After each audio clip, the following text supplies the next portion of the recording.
Welcome back to another episode of Keoni Chats. And today's guest is someone that had a very strong first impression with me. So as I was coming into the company, maybe a month or two in, he was about his last month or two left with the company. And coming into Nike Portland, I knew that it was going to be such a fun environment, but being able to work with this guest today for that short period of time, he did show me how fun it could be once you really get into the system and once you really start to show everyone what you're able to do as a sales representative. And Jordan Luyamba, if I said that wrong, Jordan, I apologize. I was trying to recite that in my head over and over just to make sure I did say it right. So the few months he and I worked together, all I remember seeing was that everyone gravitated towards him. Everyone wanted to talk with Jordan or get his opinion on some clothing or just see how his day was. And I always remember seeing those two people, Jordan, let's say one other person, they'd be talking, and then they just, at the end of the conversation, there'll always be laughter. So he was a great guy. He's very smart. He's very deep in theoretical. So in this conversation, we did dive into a lot of theories, and we did dive into a lot of just our perspective on consumerism and just our perspective on a lot of the other things that go on in the world right now. And I was trying to keep up with him because sometimes he would have such a great explanation of some of his work, and then it does hit with me, but sometimes I'm not as well equipped with the words as he is. So it was a great conversation. I was very happy to catch up with him. That was actually after the conversation was over, or after I stopped recording the conversation, I told him that was the longest he and I have ever talked, just because we would just have quick crossovers during work, trying to run downstairs to grab something and then run back up and say hey, and then when it came to lunchtime, it's kind of hard because we're so focused on the client or the consumer, and when we are finally on our break, we just want to zone out and just kind of finally be alone with ourselves and just kind of gather our own selves before going back out there to the floor. So it was a great conversation. Again, it's just the things he's able to do with his photography, storytelling, and now he is verging onto directing. It's just like I've come to acknowledge that I try to be a little bit of a hype man, where I just get so excited. I get pumped that this person is doing such great work with their passion, and that's how I felt with Jordan. I felt so pumped, and I felt so just excited for all the work that he's done so far and all the work that he's going to do from this point on. So I'm very happy to have him on to hear his story and get his story out there. And before I send you off to that interview, Super Bowl is over.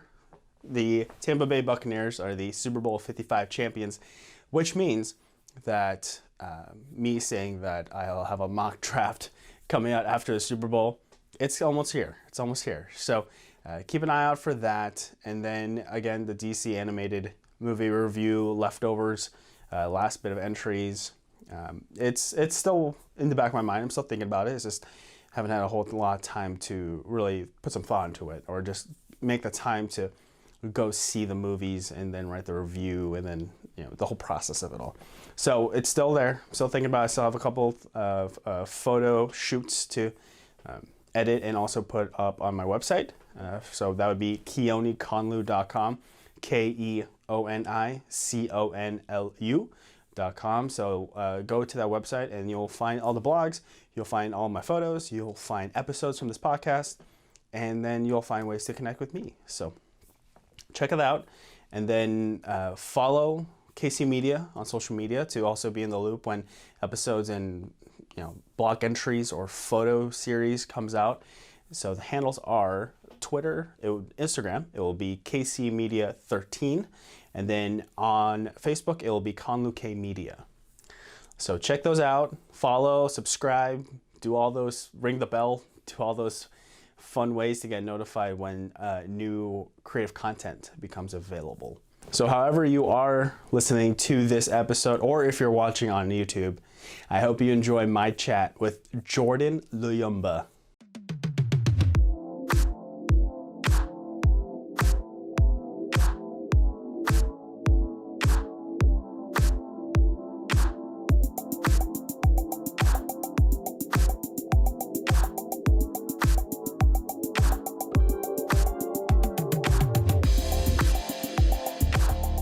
So we are joined from a remote location out in space today as Jordan Luyamba. He is coming by visiting.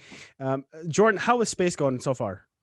Man, I like it over here. I'm used to being kind of like around the Martians these days. So I feel like I'm at home. I mean, this year has been just filled with like COVID lockdowns and everything else to make everything feel all sorts of extraterrestrial.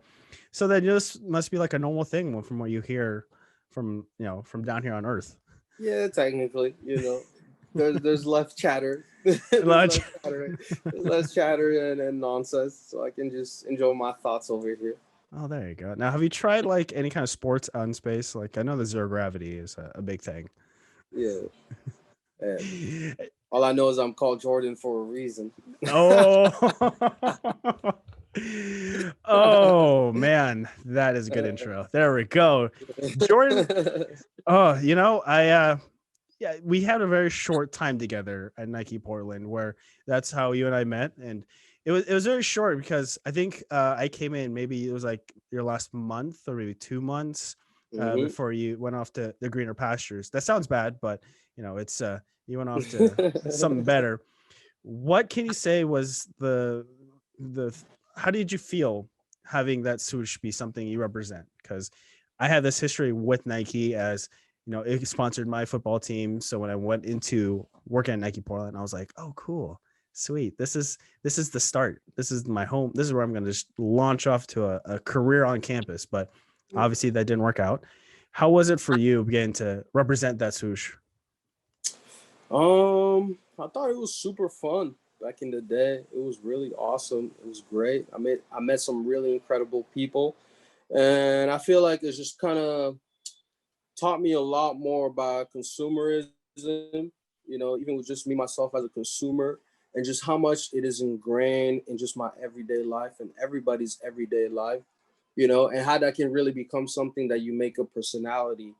Or even something that's sort of a like you know attachment to you, that it really relates. Like you see the logo, or you see the name, or you see a specific shoe, and it kind of speaks to you.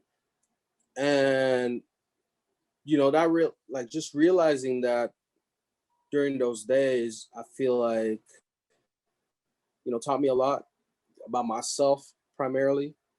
And yeah, and that's really all I can say.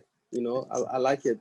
Yeah, I learned a lot about people too, because I was in the food industry like two stops before Nike, and I knew they get very agitated and very frustrated if you like do something wrong with their meals. But when it Yeah. comes to like clothing, I saw a new side of people where they're like, "Oh, you don't have this size." You see the different kind of disappointment. So they're like, Yeah. "Oh, you're Nike. I thought you should have all the sizes all the time." So Yeah. Yeah.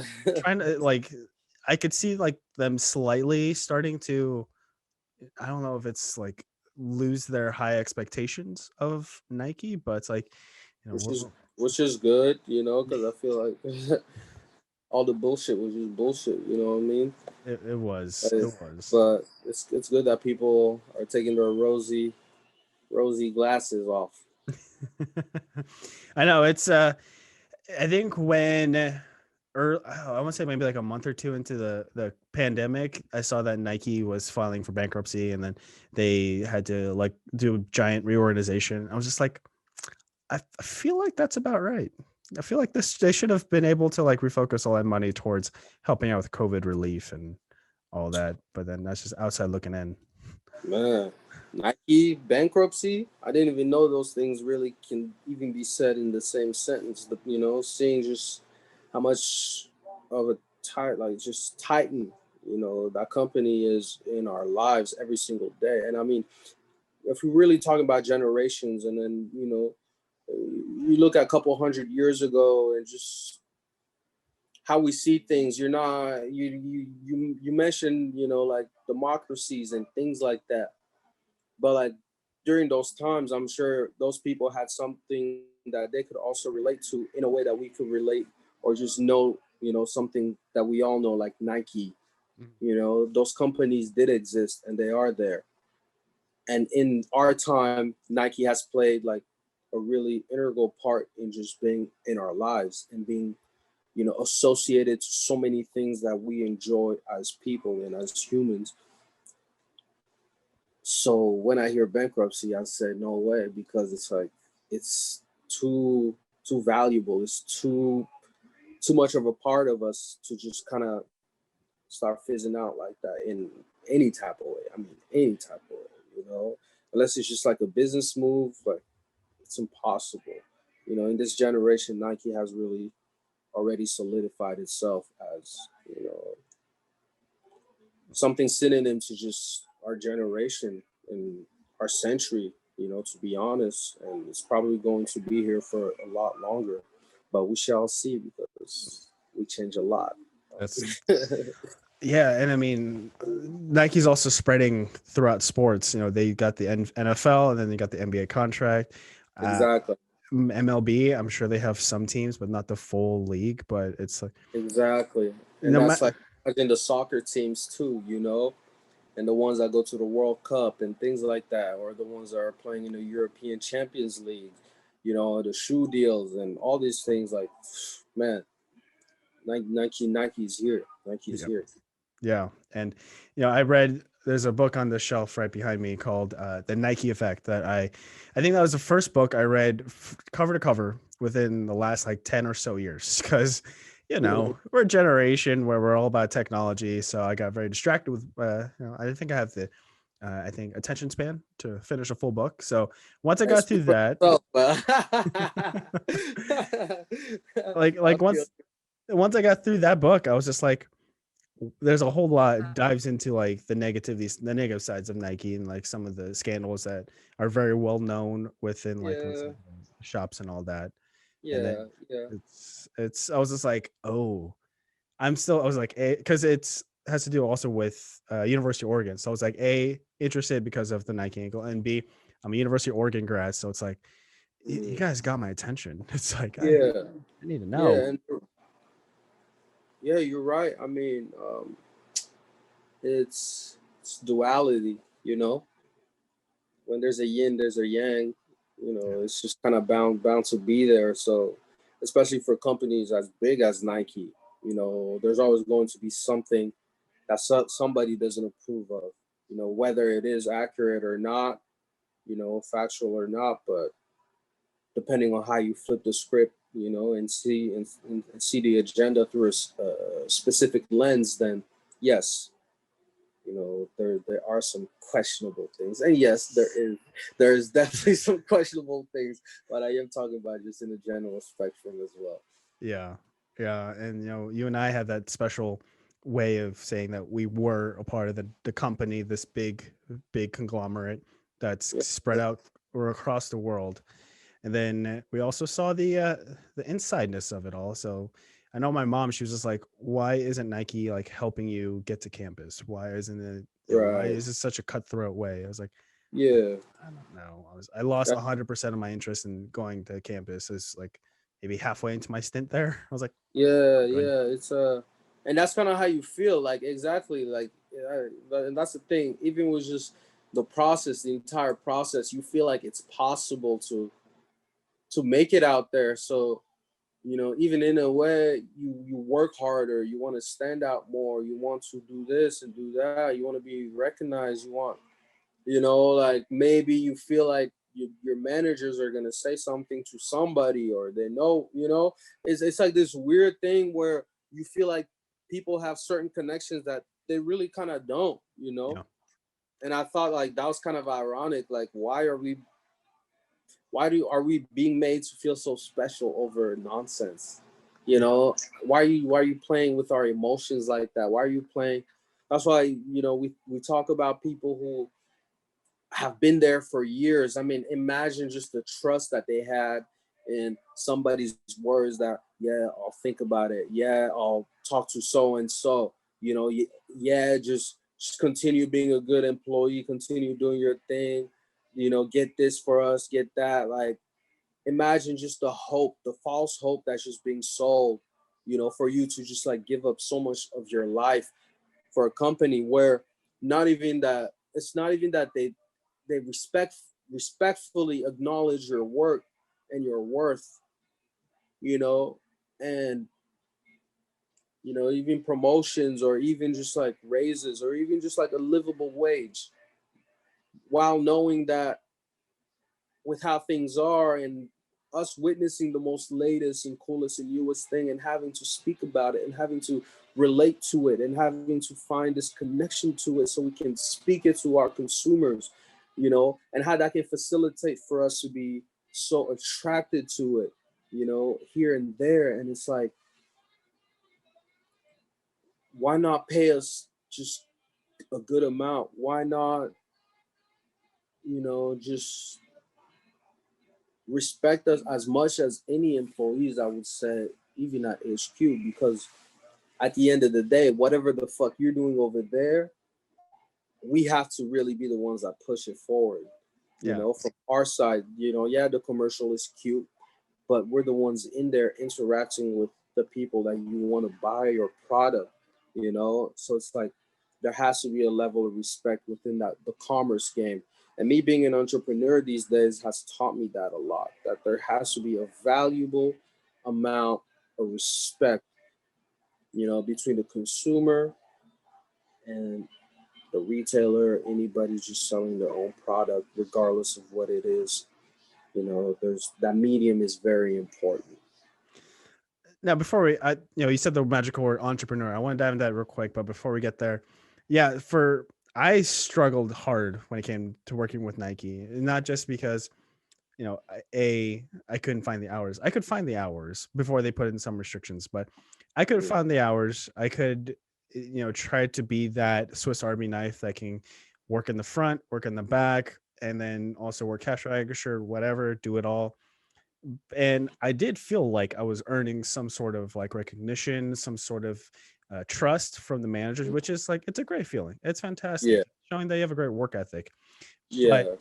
with all this like effort you're putting in and all the sacrifices you're putting in, because you're taking away your time from your loved ones, b taking time away from yourself because you have to sacrifice your physical and mental being to just click all that off and then click it on that you're going to be a Nike employee and put on your giant swoosh, Superman S on your chest. But it's I just remember, yeah, I was blinded because I was like, oh, this is great. I'm working with Nike. I'm gonna make this my only like permanent job, only job where I can help pay for rent and do this, this, this, this. And then at the end of the day, I was like, wow, I'm getting screwed right now. Yeah. Oh. Surprise. So Yeah. you left Nike, and then you said Yeah. that word entrepreneur. You had a little bit of a journey before you got to where you are today. What Yeah. what is when it comes to entrepreneurship? What oh god, I don't want to say like what are you selling, but just like what's your goal? What was your mission statement when it comes to? I don't know. It was just to not work for anybody. That's it. My mission statement is do whatever you want to do as long as you get the bills paid and you don't work for anybody. Mm, And it's just been a journey of like figuring out what that is, as well as how it matches with me and who I am and how I grow and how I change. Like, over the years we changed so much and so fast, and we learned so much of ourselves along the way. So it's been a lot of that, how I adapt with myself, how I adapt with the environment around me, you know and just like really what I'm passionate about and how I can incorporate all three together and make it into, perhaps something profitable or something I can really leave, a legacy or something for my family. You really start thinking about that at a certain age as a man. Man, what can I do that, I can leave for my kids or my grandkids? Like, I don't know. We have this mythical, mythical way of seeing, how we're supposed to live our life like right? Superman, some Some sort of shit. timeline. It's like at this age, I'm gonna have kids. This age, I'm gonna have a house. Yeah, you know what I'm saying? And it's kind of like, damn, yeah, yeah. We've been kind of like indoctrinated into thinking this way, I guess, society. But I feel like at the same time, it's kind of like instinct. It's kind of just like our natural way of wanting to really be. And I'm okay with that, especially at this age. I just recently turned 25. So it's like, I'm super okay with that. So Yeah, happy belated that's kind of, birthday. yeah, man. Yeah. But that's really it. I mean, Okay. I don't know. Yeah, I've been approached by maybe 3 or 4 entrepreneurs trying to get me to also think like they do, because they're one theme they had across the board when it came to like, hey, you should do this too, was that, do you want to work forever? Do you want to always grind it out? And you always want to like try to fight for the next paycheck? And I was like, it was hard for me to like really absorb that. I was trying this most recent time, but then something happened where I couldn't, make it to like a meeting. And he was like, "Well, you just like some of their verbiage was what really like kind of irked me." What was the verbiage that you remember that was shared with you to kind of open your mind a little bit more and not be so much me, be more, open minded like yourself? Um, Shoot. See, I don't approach anybody about anything like that because this is not easy. Hmm. This is fucking hard, painful. And it's like just figuring it out for myself. I can barely figure out for myself. How the hell am I supposed to tell somebody else how to figure that shit out? What the hell?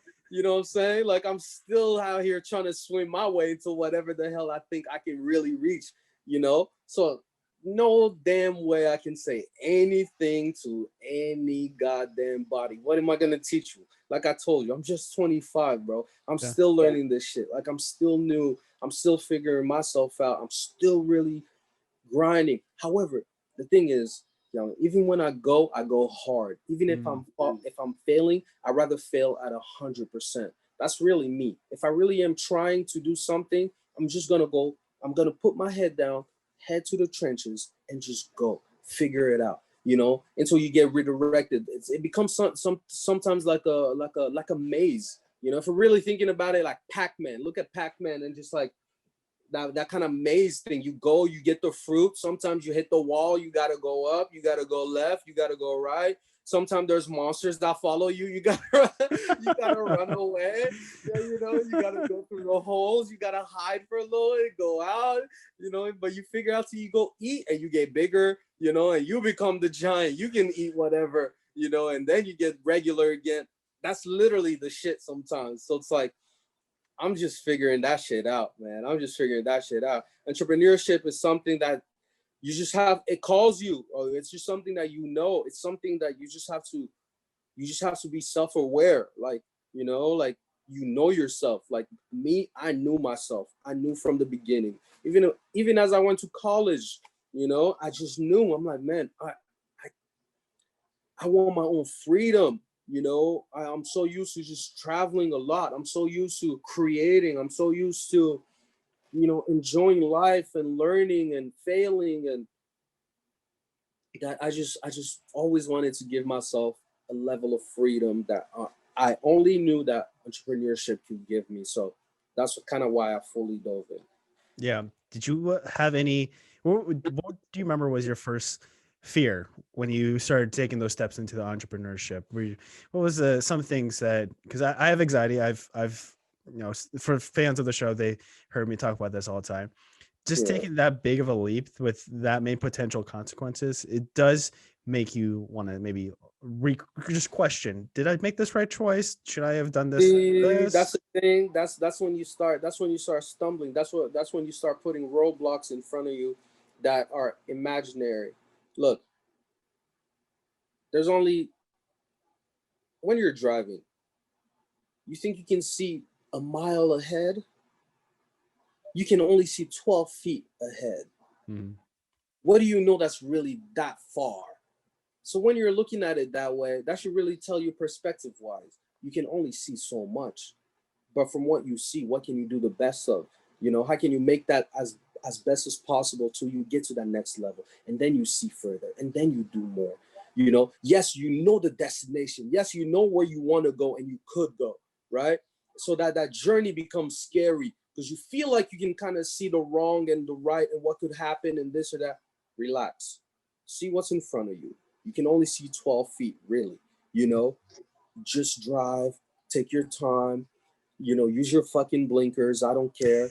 Your rearview mirrors. If you have to slow down, so be it. But if you want to get to that destination and you just got to stay on the road, stay on the road. You don't want to be on the road anymore. take the exit, get your ass back home or wherever the hell you want to go. But you want to go where you want to go, stay on the road, be cautious, and just drive at your pace. You know, sometimes you want to be in the fast lane, sometimes you want to be in the middle lane, or you want to be in that right lane. You know, who cares? Drive. At the end of the day, you're going to get to where you want to go. It's just about how much you trust yourself, how much you trust the universe or God or, you know, a higher being. You know, like sometimes you won't even want to go to where you thought that you wanted to go, you know, that because along the way you found a better destination. But that's the beauty of the journey, you know what I'm saying? So like I just say get on the road. And entrepreneurship really is like being on that road because it's unknown, but it's like a road that's unknown. You don't know, you Mm. know, as much as anyone can just give you advice. Like it's you just have to be there, you just have to walk it, you just have to suffer along with it. You just have to laugh with it. You have to, you know, just enjoy it and sulk and whatever, you know. It's a journey. It's a journey. That's all it is, to be honest. You are just amazing at analogies. Amazing at it. Thanks. So going back to the car, so who was your driver when you were gone this road? Who is the mentor or the person you can gone to, or someone that you know you can go to that can kind of help talk your thoughts out? Because to be sometimes it's kind of hard to like share, keep everything contained. to be honest, it's just being me and God. Like that's it. That's That's it. as best as I can say. Me and God. You know, it's been a lot of me failing because I've wanted to go hard and I wanted to be at certain positions so fast and so quickly and so that when I fall, you know, as fast as I wanted to go up, that I learned the most. So in a way, I become my own mentor because of how much I failed, you know, and I continue to fall, you know, and I continue to get up and I continue to get up, you know, I still get my L's, you know, like I think a lot of times people see everything that I'm doing, especially so fast and so quick, and just, you know, in a way, it's like I'm a one-man army. It's like, man, who's this guy? He's like Rambo. He's like Rambo. You don't even know what he's doing, but he's just doing. Like, it's like, what the fuck is going on? It's like for every W, there's like how many L's that nobody knows and sees. You know, how many sleepless nights? I mean, that shit comes with it.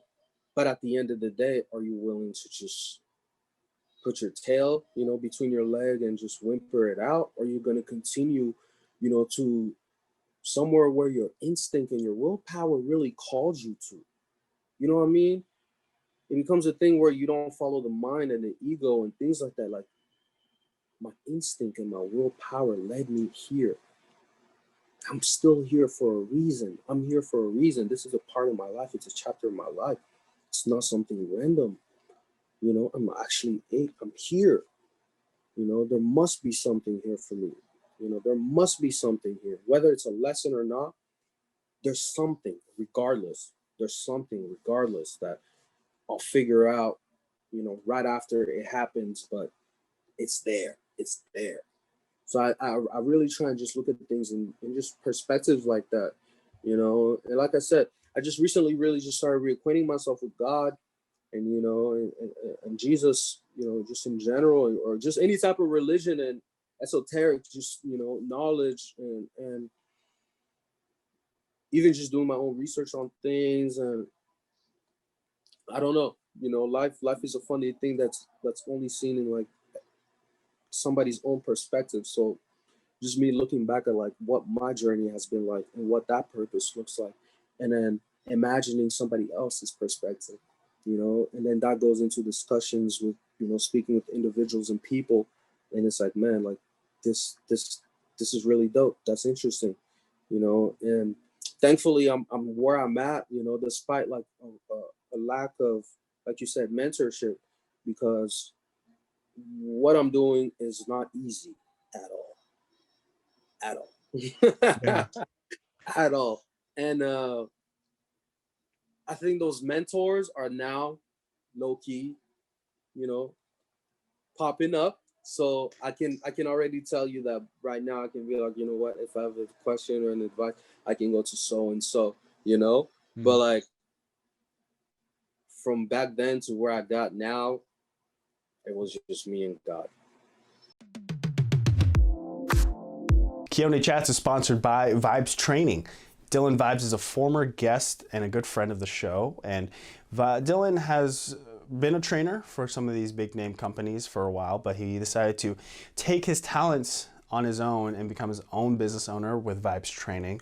So Dylan, he's very creative. So if you follow him on social media, the Vibes Training, you can see that he is periodically posting some workouts to get some people interested in the kinds of things he does.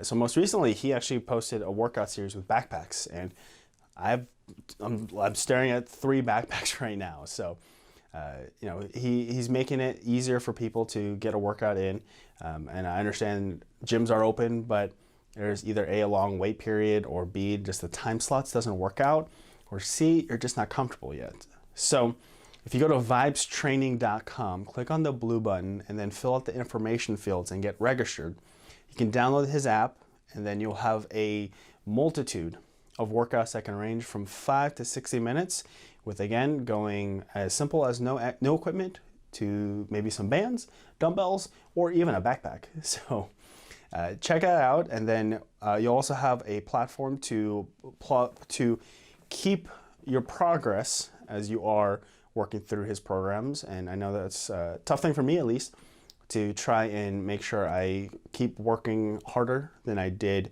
the previous day and make sure I'm always making that growth. And it's also nice to have a community where you can send out your accomplishments, or if you have questions, to get them answered, just because it's nice to know you have some support. So go to vibestraining.com, click on the blue button, and become a member of the Vibes Training community today. So how much percentage would you contribute this hungry drive to continue and keep pushing yourself and keep trying to, like you said, fail at 100 miles per hour, but still succeed at like 120 miles per hour? How much is it your religion? How much is it just you? Or how much is it just like your family and how they raised you? Yeah. I think it's all of it. I think it's a accumulation of everything, because I look back at just how I was raised and just how I'd seen all the work, like the entire world, when I was a young kid, So there was that veil of just, I'm a kid from the Congo in Africa, and I've traveled, all over Europe and so many other nations as well, that, you know, conversations with another white kid or Asian kid or a kid of another race is just like regular shit, regardless of language barrier. We could speak through sport. We could speak through music and just having fun and playing Yu-Gi-Ohs and like all Yeah. that stuff. Like that was our language. That was the way we connected. So like, to me, I never had those barriers that I feel like it's kind of over here in the United States, where I see that everybody has their own corner in a way. Like for me, I grew up just being there. Like, I'm just here, I'm just like anybody else, like, what I'm saying. So like, that that handicap was already off me, so I didn't have that bootstrap on me. And then I look at just my faith and just how my parents really taught us, the value of family, the value of, you know, just being a being a good person, being an individual, being somebody that makes other people feel good and respected and acknowledged. Like that was very important. Um, and I could tell that it definitely affects the way I move now even more, because I do find myself often looking back at those lessons and looking back at the way I grew up and just thinking, man, I want to be able to do the same thing for my children. For example, I want to be able to share those same wonderful memories that really brought me here and that really gave me the drive, and or even just like the humbleness, or even just the friendliness, that that comes with that, because it's it can be taught. It has to be experienced. Yeah. And Yeah, that really young age, that's when you want to make sure that you show that your friendliness and your openness to talking to everyone across the board really is shown, like with your kids down the line, yeah, because yeah, then they'll, that's how they will remember you. A, that's your legacy, and B, it's like, for me, so I took my mom to, at my last work, I took my mom to the Christmas party. And when I told everyone, like, oh, that's my mom, and everyone just wanted to like shake her hand, give her a hug, and just be like, we love your son. That right there, it just makes me like proud to be the man I am, because I'm doing this yeah, for my parents. I'm doing this for their parents, their grandparents, because I'm out here representing my family. And yeah. if I don't represent them to the fullest, I don't think I'm doing a good job. Mm. No, 100%, man. I can definitely feel that. And for me, it's just about right now. I'm just representing something bigger. Like my family's there. I love them. They're a part of me. They're a part of who I am. But at the end of the day, it's still my journey. It's still my experience. It's still my perspective on things, and everybody has their own ride. So I'm really just living for just something better, something higher. God has really been just like my light and my guide. And and the beauty of that is that God, or whatever that is, can be portrayed and seen from so many different perspectives, that it may be called Allah, it may be called Buddha, it's whatever it is, but it's still that same thing that we still feel, that's what we feel, so like that's been my guide. That's been my inspiration to just want to be a better person, Mhm. because it starts with me. So for me to be a good brother, for me to be a good son, it has to come from another source. So God has become that source for me to really be the best me that I can, so that it reflects around my circle and everybody else around me. Is your family in Oregon, Portland area, or are they somewhere else? Yeah, so my family's over here. Yeah, my family's in Oregon. Ah, They're are in they Oregon. are they religious? I mean, we went to church. I mean, we went to church. We go to church. I mean, whenever we could. It's been like we haven't been able to, but it's just like any family that's just close, and you go to church on Sunday, and that's it. So yeah. Mm. Yeah, my grandma took my brother and I, my mom and my dad. I think my dad was there, to church one time when we were kids, and I don't remember much, but I just remember bringing like my WWF action figures and trying to play with them Yeah. quietly so I don't make too much noise. And then that was my only experience when I was young at church. And then I had this conversation with my mom, and she said that when it comes to religion, she wanted us to find it ourselves. She didn't want to push anything on us. And she Beautiful. also said that it was just taxing on her to try to get off work at a certain time and then pick us up and then go back cross country, across the town to the church. And then it was Yeah. just, this is like, it just got impossible for her, which is, as two parents, there's only so much they could do. And what's funny is that I, I'm not, I don't have a strong religious following, just because, I, for myself, I choose to like, believe in myself and just, I said this in like 2 episodes ago, but, like if I want a sandwich, I'm going to get a sandwich. I'm not going to go get a sandwich because it was my destiny, my path to find a sandwich. And like I respect everyone's religious views because it's their own views. It's what makes you happy. But I also really love like any TV show or movies to do with God or mythologies. It's just like the stories behind it are just so prime. I'm like, I ooh, mean, look, I think it's perspectives, like I tell you. It's because at the end of the day, if you're standing way too close to an elephant, you only see scales. You won't even be able to see the grandeur of what you're witnessing. It's all Damn. about perspective. Oh, About perspective. So I think religion can be just that. That yeah. you just got to take a couple steps back and just and just kind of like tell your ego, maybe you don't know as much as you think that you know. What am I Yeah. missing? I mean, it would be, I would say, it would be arrogant of us to think that our being, our existence, us walking, Hmm. is of our own design. Our own design. Like, think about it. We designed this shit, our own design. We just over here like chilling, cooling. You know, think about just like how much we've been able to create in the last 20 years as a race. Mm. You know, like, and we've been here for how long? And how long before that? And what brought us over here? Who are we? We don't even know. We don't even know past really like what, you know, technically what's in front of our hands. Yeah. If we really think about it relatively to everything within space or under the ocean, we don't really know anything past really what's technically in front of our hands. Bigger than we think we are at the same time. And that's the biggest mystery, you know?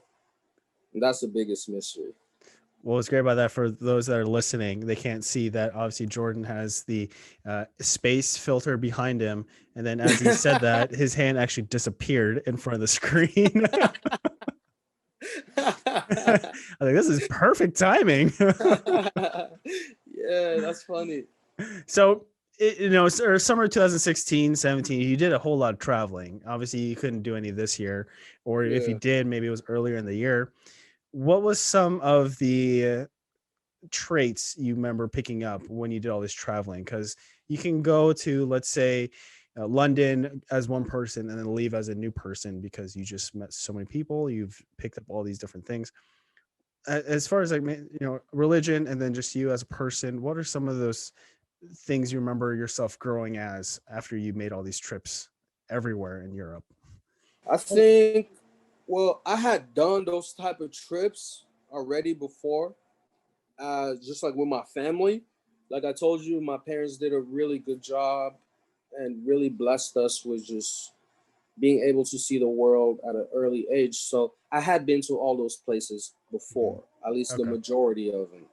The beauty of it going, you know, at that time, you know, when I was about 20, 19 years old, you Hmm. know, 19, 20 years old, well, 19 years old by then, is that it was just the independence to go by myself, the independence for me to fund it with my own money, you know, for me to seek it out, you know, and to just want to spread my wing in a way and just to show myself that yes, the world is big, you know, but I have access to it just like anywhere, like anybody else. And you know, it was just that, just a young boy, really just testing himself out because it's not everybody is able to do that, and sometimes you don't even realize it. Like, not everyone has the balls to go an entire summer backpacking all over Europe, all over. You can name it, staying in hostels everywhere, like, you know, experiencing some of the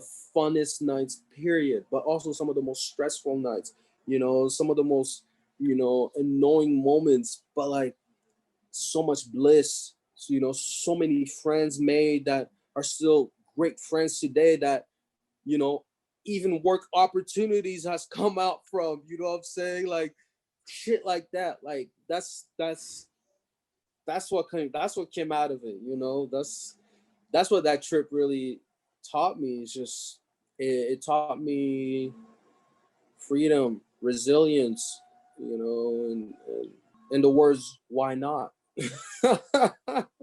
Especially the words why not? Yeah. You know, why not? Yeah. What are some of those times where you were just flat out over your head and you're just having one of the most stressful nights? Can you remember any moments? I mean, it could be moments where, you know, hostels are overbooked or you don't have good roommates or it's super hot or it's super cold or the place is not as nice as you thought, you know, or mosquitoes everywhere, or you know, it looked way too it looked better on picture than it really is, you know, or you're low on money, or things like that. You just got to figure your shit out, especially trying to go to the next destination or wherever you think you want to go, or change of plans, because you meet people and you kind of like their energy and you want to hang out some more, or they want to do the same, vice versa. But those are just the little things like that. But during that time, it's definitely more stressful than it sounds now, perhaps. Yeah. It's still stressful though, because you're in Very, a different country, you're by yourself or you're just with a yeah, friend. It's yeah, like so many things like, could go wrong, and then who knows? yeah. You're a kid, like really, you're a kid, you know, like 19. You're a kid. Yeah. Some of these photos I saw of your travels. There is one photo I just want to ask really quickly about. I'll in post edit I will throw the photo up now. But it's a photo of you talking from a camera with a woman with a microphone. I can't remember what it said exactly on the microphone, but you were getting interviewed. I think I was trying to find it. At least that news station.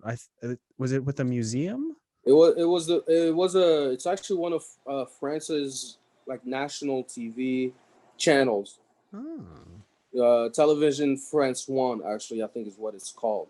Television France One. So it's kind of like their CNN, you could really say. One of those joints. And I guess you could say that picture came from the future in a way. What I obviously like? I'm not gonna ask you like, do you remember what they asked? But do you remember what you felt when that camera and that woman with the microphone approached you and wanted to talk with you? Were you worried at all because of the language barrier? It wasn't even that they were approached. I mean, the whole thing was just tales will be told, I guess. And no, I speak French fluently, so there's no language barrier. Oh, okay. Never mind. Yeah, no, no language barrier at all. And yeah, I guess we'll know why that interview was made soon. Has that not come out yet, or No, it not yet. hasn't? What? Not yet. Not Wow. yet. Not Yeah, yet. that's what you meant when you said in the future. Yeah. Wait till fall, I guess. Okay. Yeah.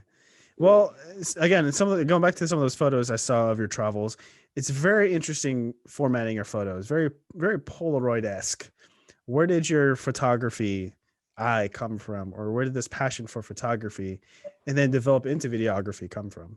To be honest, I think I don't even have a passion for photography, and I don't really have a passion for videography. Mhm. I think I have a passion for just creating what I think is cool and I like. That's really it. And at that moment in my life, and yes, still at this point, it just happened to be just those two. And not just any type of photography or videography, but film photography and film videography, which is an art of itself that, really it just has adds a little valor that I thought was missing during this age of digital 4K this 8K that. I was like, cool, that's cute, but it doesn't feel like this. It doesn't have the same touch. It doesn't have the same texture. It doesn't have the same mood. And so I stuck with it despite it being sort of a dying art. But I recognize that a lot of people were trying to keep it alive and actually were doing some really cool work with. And I jumped in very early too and just started doing my thing with it, and it just kind of picked up. I mean, I think I'm just a guy with the camera, to be honest, Keon. I'm just a guy with the camera. What I'm doing is not special if you really think about it. It just happens that it's an individual holding the camera, and it's his spirit that really transcends those images, because I'm literally just a guy with a camera. I'm not doing anything special. I know, and that same mentality can be said for what we're doing right now. We're just two guys on a webcam with, we're getting recorded having a conversation about life, and That's just it. we're just two guys. That's it. Literally, we're just two guys right now. Yeah, Yeah. man.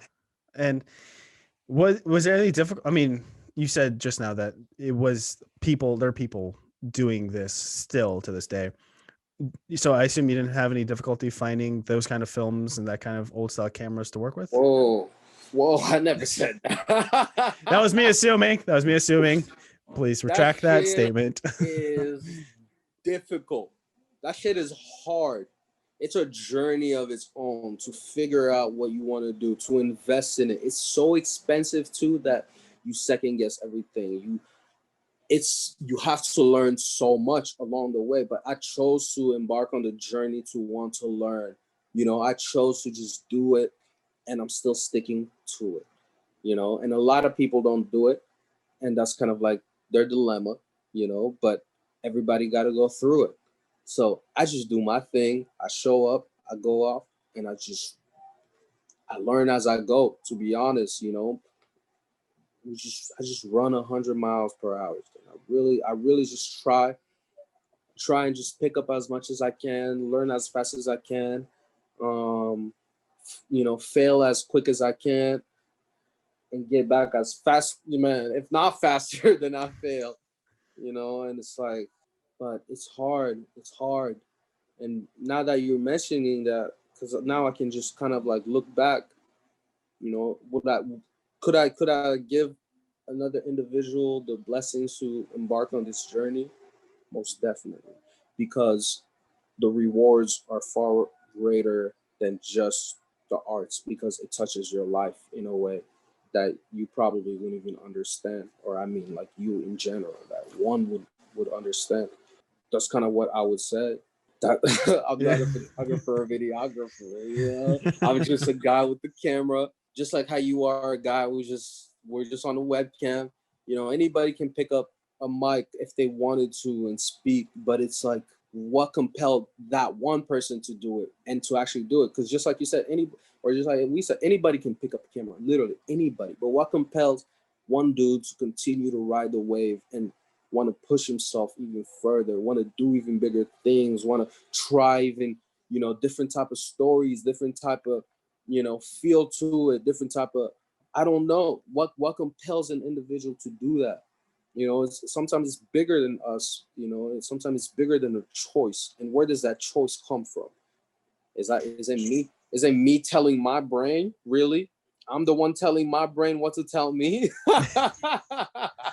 At that I point, it's mean, like the think chicken about and it, the egg. It's like your dude. brain is kind of You know, telling you what you yeah, need to do next. Now, yeah. So it's like those things are there. So and then you live and you grow, and for me, it's like it has become, it's just a creative outlet for me to release my thoughts, my feelings, and uh, any type of story that I want to tell, um, or just capturing memories, or capturing my vibe.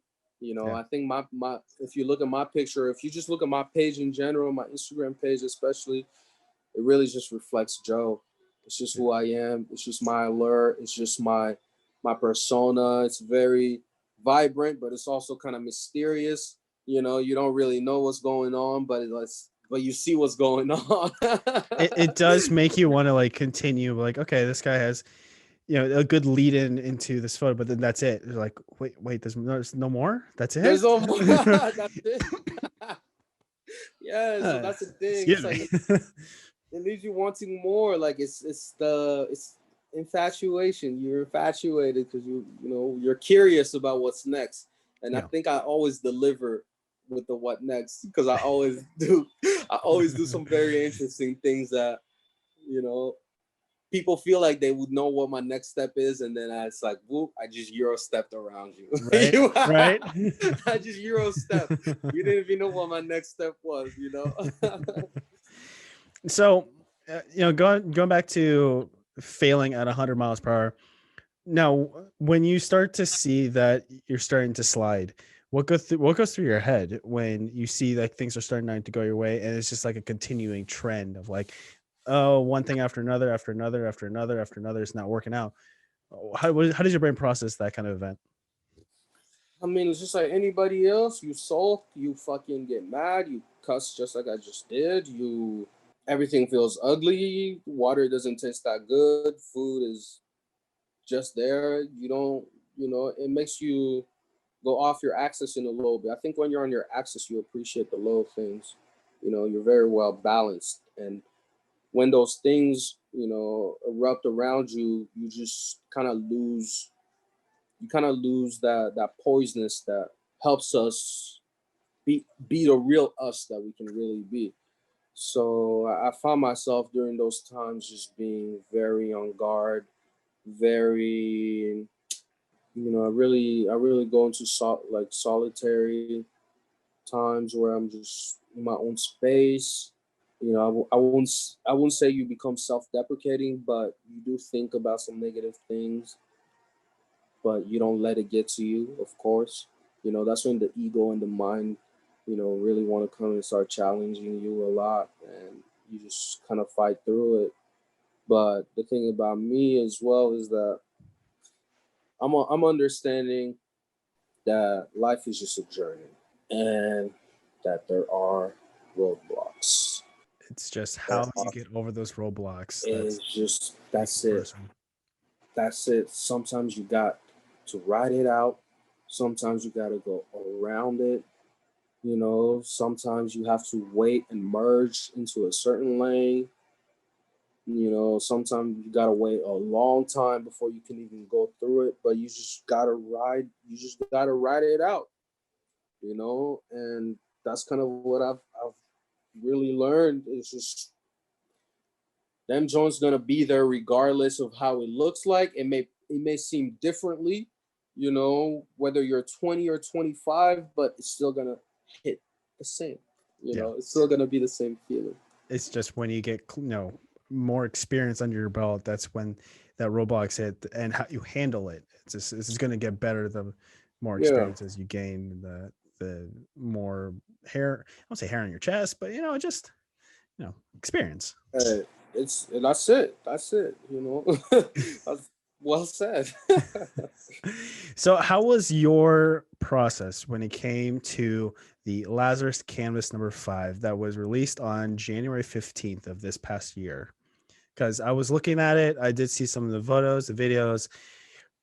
I would like for you to explain that process when it came to getting all those artistic pieces put together. Well, Canvas number 5 was actually released this month. Oh, Ode to a Woman I released last month. okay. Um, so if you want to speak about Lazarus, I guess we can speak about Lazarus.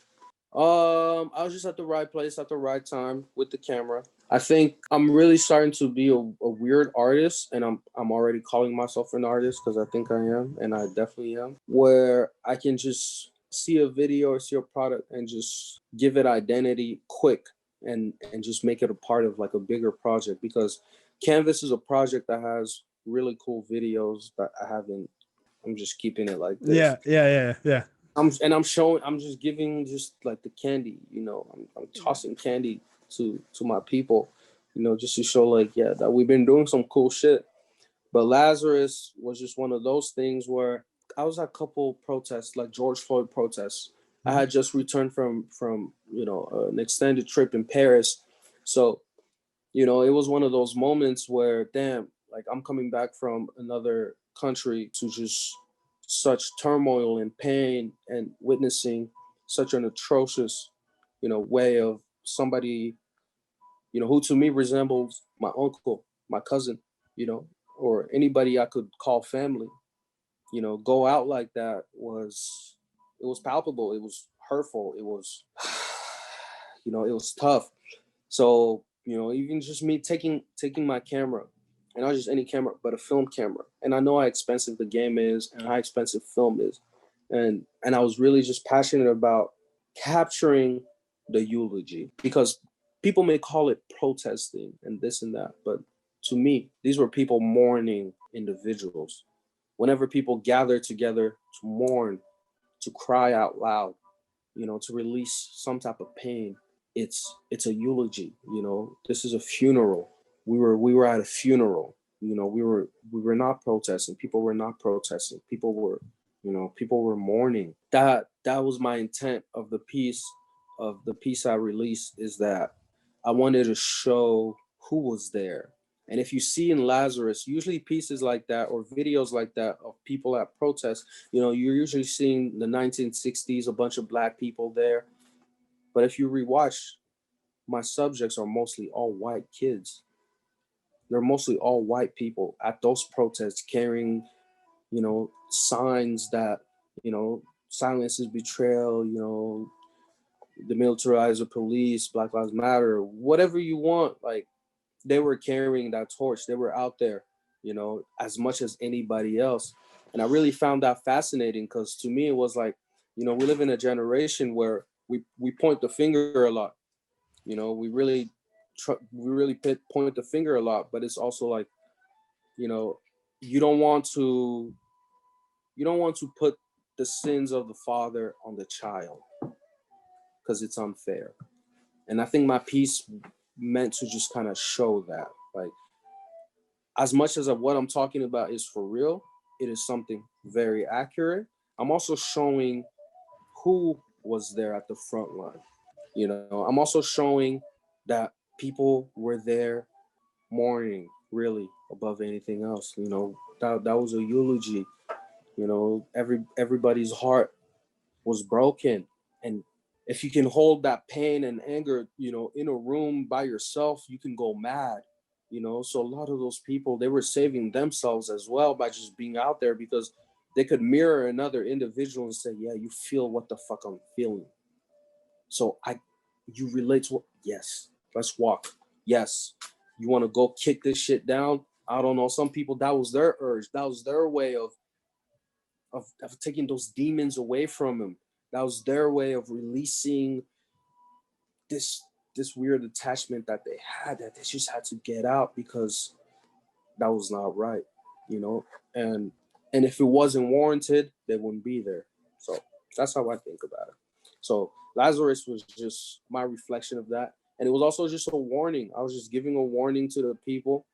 I really try to compare George Floyd and Breonna Taylor to Lazarus, because if we're talking about the Bible, to anyone who's kind of like a Christian or a Catholic listening, Lazarus and the rich man is just like a story in the Bible where Lazarus is a poor man who, you know,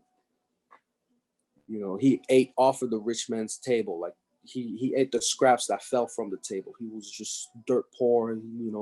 Dogs would lick his scabs and stuff like that. Like, meaning like dogs would treat him better than anybody else would. And the rich man was rich. He was draped in the finest cloth. And like lived in the best way possible. When they both died, Lazarus was in heaven and the rich man was in purgatory, which is hell, meaning that at the end of the day, Lazarus never lost his soul and his faith in God, but the rich man disconnected himself from that groundness and spirituality because even though he had so much more and enough to help somebody like Lazarus, he never did. He never even cared to look his way because, not because, but like, meaning like even the dogs would treat him better than anybody else. So the rich man begged Lazarus to go back to earth and warned his brothers to not repeat the same mistakes that he committed because they don't know what it's like out there and they don't want to be out there, whatever out there is.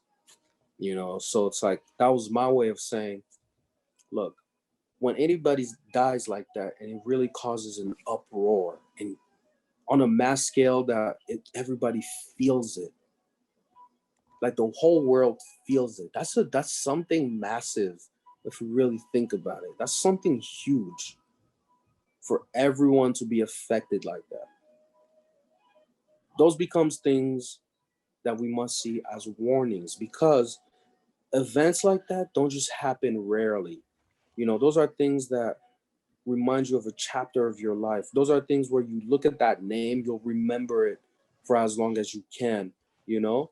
It was my way of saying that those stories kind of can sort of repeat themselves. And it was my way of saying that George Floyd or Breonna Taylor or anybody didn't really die. And they came back to life and their spirit lived, on right after. Because look, that's what I showed in the video. Look who's over here, and they're over here because of so and so.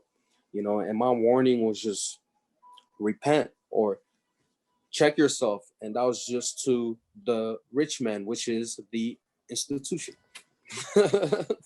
So it could go deep, man. It could go deep. And that was just a small piece. That was, yeah, that was just like the first layer. And actually, that was probably first through 3 layers, because that kind of storytelling, and then how it coming from such a great source like the Bible, and then being able to, apply to what was going on during the murder, and then all of the eulogies, and it that had a lot of thought behind it. It had a lot of like emotion, a lot of energy behind it. Yeah. Mm-hmm. Now, when it comes, do you just have a motivation? When does the title, or when does the story behind the photos come into play? Because you got the photos. Is that the last thing you think of, like how are these all going to tie together, or is that the first thing you think of? My process varies. I feel like it calls you. You can't choose. Look, I don't choose any of this, to be honest. I don't. It's just what I've seen within my life. It's just me tying back together. Certain points that I can really look back on. Depending on the life that I've lived. So it's different for everybody, and it really calls you. It's just something that relates to you individually, and it just happened to relate for me in that way, in that manner, and that's how I saw it as. But I only depended on my life and where I came from, and the beginning to that exact moment, and had that accumulation just tied into that one visual, and just me seeing that and attaching myself to it, and just painting it, in that way. And so you said the other piece that you worked on was a love story, correct? So yeah, "Ode to a Woman" is it's not a love story. I think I'm going to put the lyrics to that song because it's in French, because it'll add even more depth to the video that Americans or people who don't speak the language, I guess, can't really tell. It's "Ode to a Woman" is a reflection of my life in a way, because I had recently broken up with a girl I was with for like almost 7 years. Wow. 6.5 years, 6.5 years. And I was just on my way to like France. I had just these opportunities I was chasing, good work, good. Let's go. Let's go for a couple months. Let's go, whatever. And we broke up just like not too far before. So I was going on that trip. Not necessarily. I wasn't sad. I was kind of just like I was leading a whole team, so I didn't even have time to mourn or Mm. think about just like what had just happened. Mm-hmm. You know what I'm saying? So I wrote "Ode to a Woman" for how I wanted my ex to go on without me. We used to back when we were younger, we had gone to France a couple times too together. So it was just kind of fitting that I was also in that city, but I just wanted to show an independent woman in a video. She wakes up, she enjoys herself, she checks her hair, she dances, she rides the bike around the city, she goes to the store, and she kind of just blends into the city. She's just a part of the composition all around it. So that's what I wanted to show. And that was my reflection of how I wanted my ex-girlfriend to kind of live her life past me.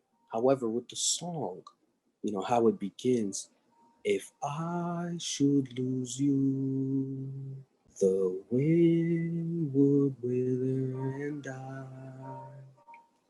If I should lose you," and it goes into this slow medley. Mm-hmm. And it's like, whoa.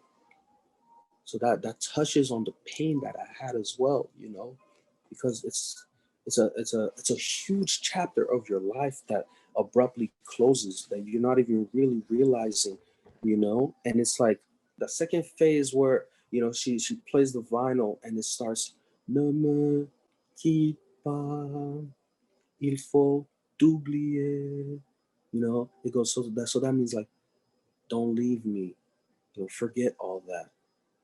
Forget everything that we went through. You know, forget the times where, sometimes, I don't know, we quarreled, you know, and it goes into this beautiful medley. I mean, but it tells this somber and sad story. Like, damn, like, as much as I do want my person and somebody I loved and respected to go out there and be independent during that time, especially, was just that level of sadness, that level of melancholy, and just disappointment that came with how everything went, and heartbreak. I feel like it's us men. We don't really talk about heartbreak, but I was really like heartbroken. You know what I'm saying? Like, I was really let down by the entire situation.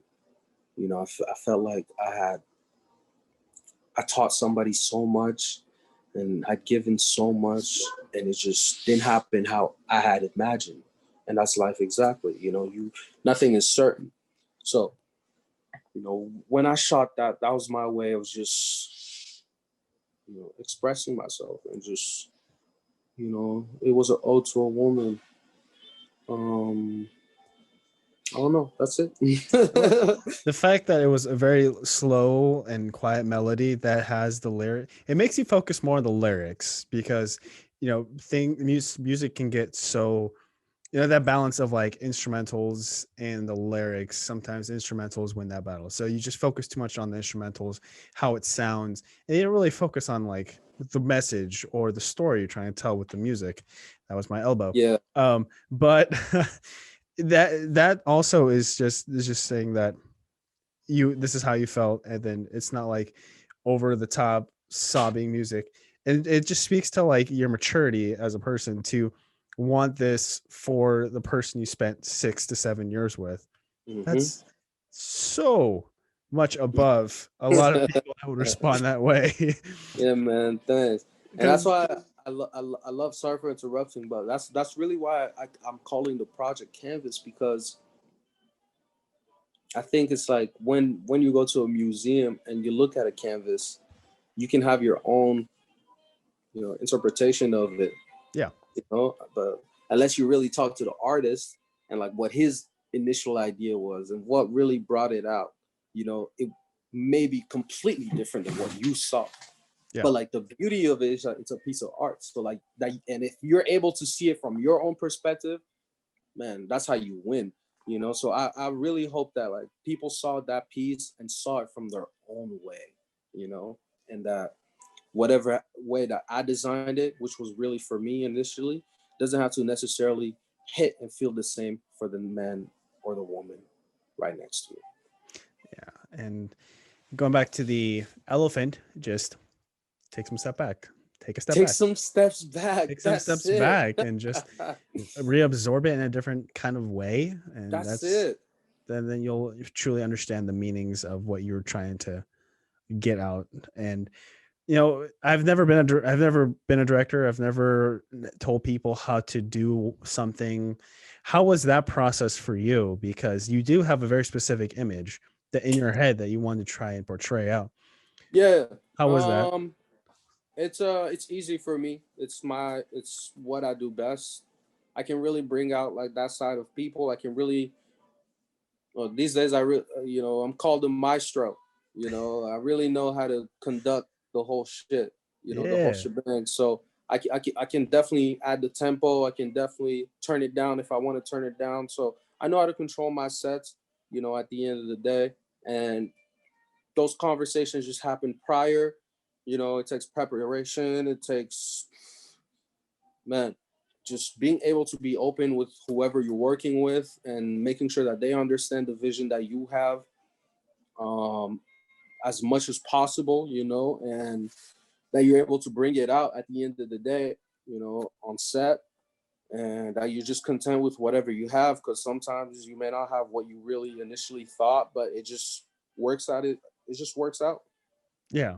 And hey, that's just going back to that. kind of hunger that you always have to do more, to always step into a new arena and then make sure you're sprinting at full speed.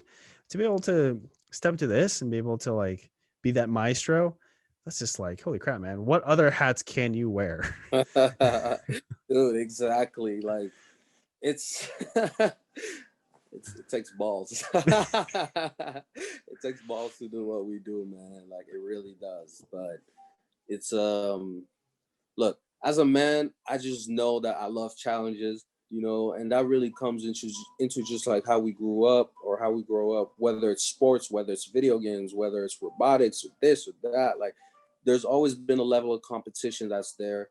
That's just natural. That's a natural way of just how we live our life and how our society has been kind of constructed. So for me personally, I don't really try and challenge myself against my peers or anybody else around me. I think that I witness everything that everybody else does and I applaud, everyone's hard work, but I also know my own lane and I know what I'm capable of doing at the end of the day. And I just try and push as hard as I can to just be the best me that I know that I can be. So if I say I'm gonna try and direct, I'm gonna try and direct. I mean, Keanu, think about this. This is the year 2021. Mm-hmm. I've been doing this. I produced my first video December 2018. By the time I really was like, you know what, I can do something with this, it was about March 2019. A couple months later, when I really like had done my homework, wanted to get the LLC business, blah, blah, blah.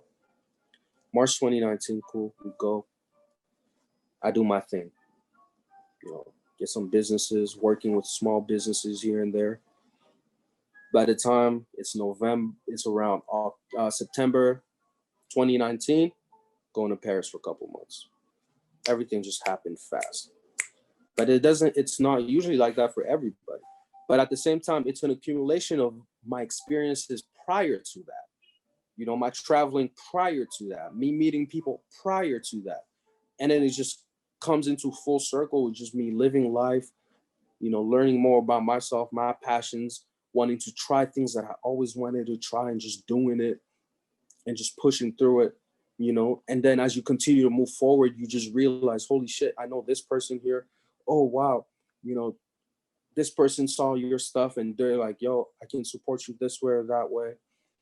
And it's just kind of like, things just happen like that. The universe just will be there to help you, with whatever that you need, depending if that's really what you want, and that's kind of like really what I wanted to do and I continue to want to do. So I'm just here, just doing my thing. And now you can add being a podcast guest under your belt. Look at that, man. Woo! Yeah. Salute. There's no other way I can like follow with that, because that was just like, it just set the bar that you are here to accelerate in whatever you put your mind to. And that, speaking as someone that forced this podcast into existence, like in May of last year, that's so tough. And be able to like do it all myself, it's so tough. But for you to like conquer it and then go on to the next one and then go on to the next one and go on to the next one, it's just like, woo, man. I like to think of myself as a hype man to some extent. Oh my gosh, man. That's real. This is fantastic, man. I'm so happy for you with everything you've been doing. Thank you very much. I appreciate that. It's good to hear, because it is a lot of hard work. So I appreciate that very much. Yeah. And then, so before I let you go, there is something I like to do with my guests prior to ending the conversation, is ask a few questions from this packet of 170 hypothetical questions. So okay. Very, think as much as you want or think as little as you want, but have some fun with it. We had a great conversation. Let's wrap up on a fun note. Let's do it. So you talked about gaming earlier. So if extra lives were a thing in the real world, how would you get them? Pussy.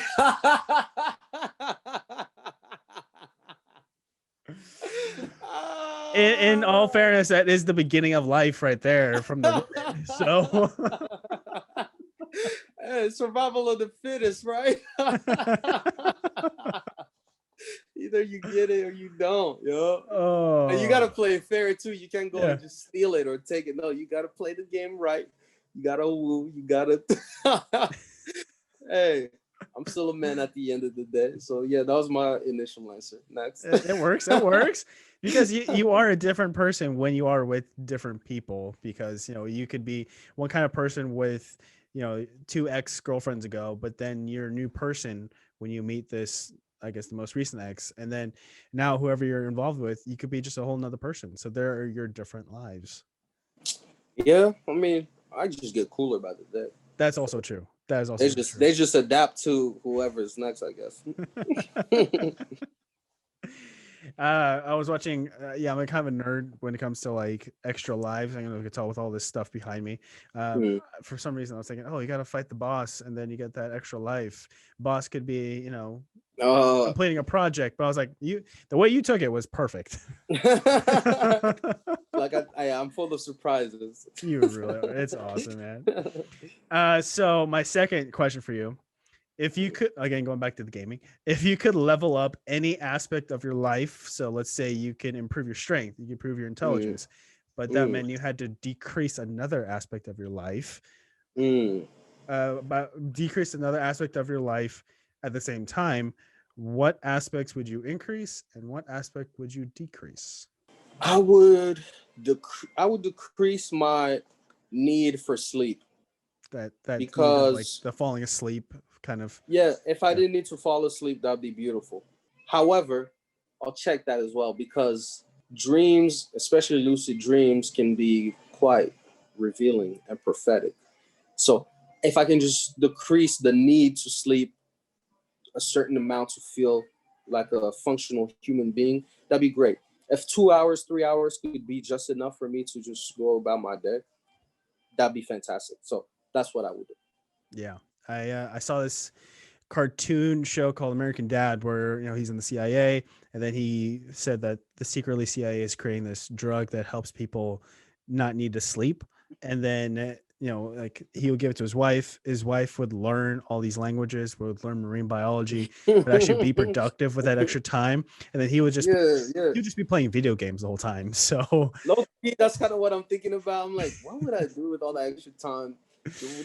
But I don't know. Knowing me, I feel like I'll be able to at least do something. oh yeah, with what you just told me about Canvas and everything that you want to do directing wise, there's no doubt in my mind that you could easily just skyrocket. Yeah, man. Thank you very much. And Canvas is just I've only dropped like two of just like my cool regular pieces, and there's going to be seven more. So I'm excited to show those and the 13 original tracks that come with them. Ooh, okay, okay. So Jordan, where can the people find you on social media, and where can they find your work?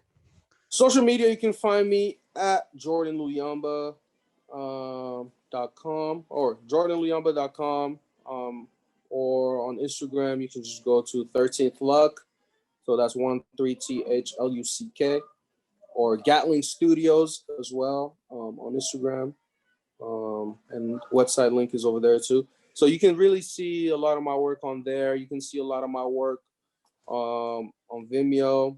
I'll attach actually a link because I haven't done that in a minute. Um, and just anywhere on my Instagram, really. I'm still really new to this, if I could really say so. And the next projects that I'm dropping, over the next couple months, will really be like some of my best ones. And I'm just young. I'm a young kid just doing this. I'm only 25. And I don't think I'm going to be able to have like a really big set, full movie set like I really want for another decade. God willing, it happens sooner, but I think I have to go through so much life, through so much learning and experience and failing and, succeeding in certain areas. But I just have a lot of life to live in order to get to that level that I know that I can get.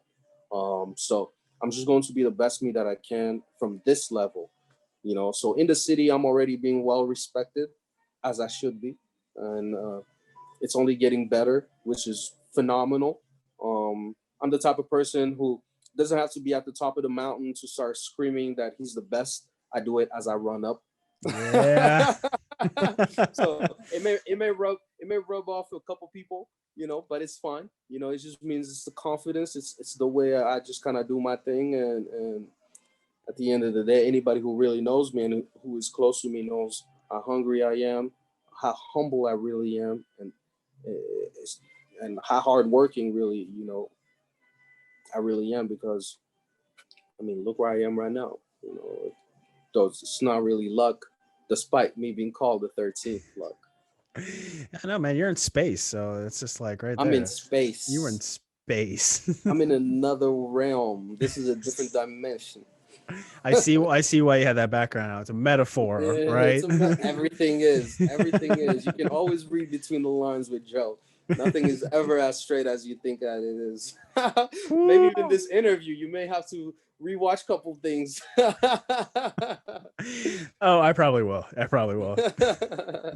Thank you so much for sticking around until the end of the episode. If you like what you heard or watched and would like more episodes from Keoni Chats, the show can be found on all major podcast platforms under Keoni Chats.